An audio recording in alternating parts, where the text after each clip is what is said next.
I was a government-made super agent, built with millions of dollars, but after a failed mission, I fell into the ocean while running for my life. A few kind fishermen saved me, but when I woke up, I had no memory. I forgot who I was and where I came from. After 2 weeks at sea, the ship finally reached the shore. One of the men gave me some money. He told me to go to Switzerland, because when they pulled a bullet from my body, they found a small metal capsule inside me. It was just a laser light, but when he pointed it at the wall, something appeared. A bank card number and a bank name. That bank was in Switzerland. It became my only clue to find out who I was. When I found the bank, it was already midnight.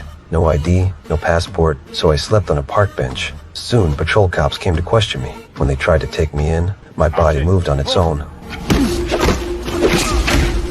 In seconds, I disarmed them both. They were on the ground. I looked down and the gun was in my hand. Shocked, I quickly broke it apart, threw away my coat, and ran. I had no idea how I could fight like that. It wasn't skill. It was instinct. The next morning, I went back to the bank. When I gave them the account number, they led me into an elevator, 10 floors underground. But to open the vault, I needed a palm scan, and somehow, I passed, so the account was mine. They handed me a safe deposit box. Inside were things I'd left there. I found a passport, contact lenses that changed my eye color, and several bank cards. It was my passport. That passport had my name, Jason Bourne, an American living in Paris. But when I lifted the second layer, I froze. There was a gun, cash from different countries, and 6 more passports. All with my photo, but all with different names. My mind went blank. Who am I? I didn't wait to find out. I threw everything into a red bag, except the gun. Something in me hated guns. I rushed out of the bank, but someone was watching me from the corner. He made a call, and the moment I stepped outside, I felt eyes on me again. A few cops were tailing me.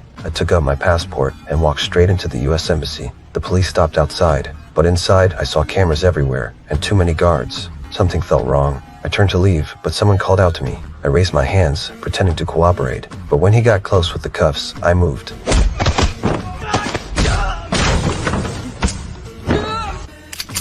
The embassy exploded into chaos. I ran to the second floor, knocked out a guard, took his radio. What I didn't know, the embassy troops were already armed. They were searching every floor. When I heard their orders through the radio, I realized how bad this was. To them, like I was a dangerous target. I ripped the floor mat from the wall looking for the emergency exit. When I got there, the stairs were gone. I had to climb along a shaky rail, trying to reach the next platform. But the rail snapped, my bag fell. I jumped back onto the platform, climbing down as fast as I could. The soldiers were closing in, and I still had no idea who I really was and what happened. Will I escape the chase?